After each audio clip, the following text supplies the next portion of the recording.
Hello everyone, आप सब कैसे हैं।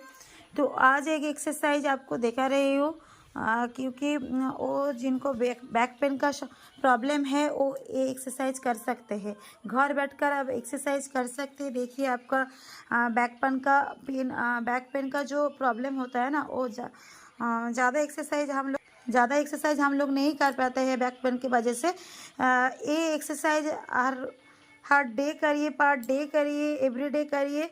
देखिए आपका कितना ज़्यादा सॉल्यूशन होगा और आप सब एक्सरसाइज एंजॉय कर सकते हैं। ओके, तो चलिए स्टार्ट करते हैं।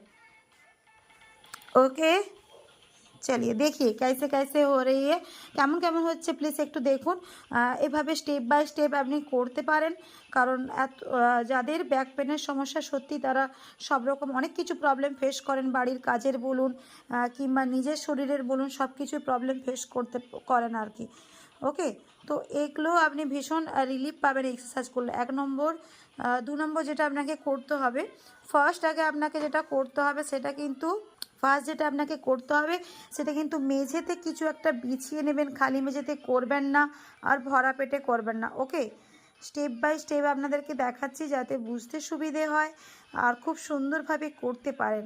ওকে, কারণ ব্যাক পেনের সমস্যায় কিন্তু আমরা ছেলে মেয়ে এবং বয়স্ক সবাই কিন্তু ভুগি, কোমরের ব্যথায়, হাঁটুর ব্যথায়, পায়ের ব্যথায়, তাই না।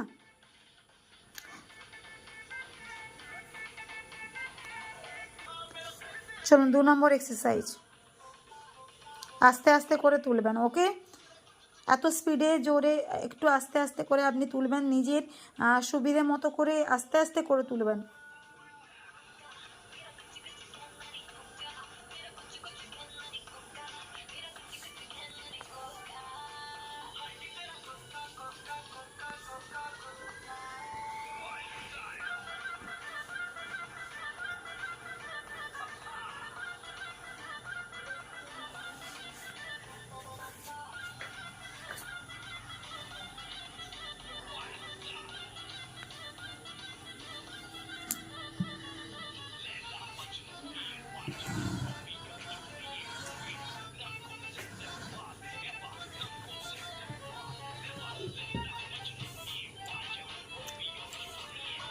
तीन নম্বর এক্সারসাইজ।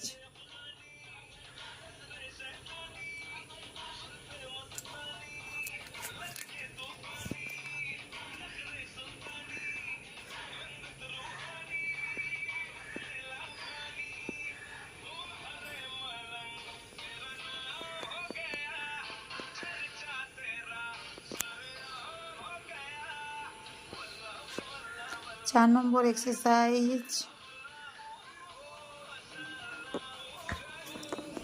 দেখুন এভাবে আস্তে আস্তে পাটাকে সমান করবেন, সমানভাবে কিন্তু আপনার নিজের বয়সে কিন্তু করবেন। ওকে, কোনো স্পিডে করবেন না, কোনো কিছু করবেন না, তাই আস্তে আস্তে স্লোভাবে কিন্তু আপনি করবেন। মনে রাখতে হবে আপনি ব্যাক পেনের এক্সারসাইজ করছেন। ওকে, তো তার জন্য কিন্তু প্লিজ স্লোভাবে করবেন, আস্তে আস্তে করে করবেন। এটা প্রতিদিন করতে পারবেন, ভীষণ রিলিফ পাবেন। 1 সপ্তাহ কন্টিনিউ করুন, 2 সপ্তাহ করুন কন্টিনিউ, খুব রিলিফ পাবেন।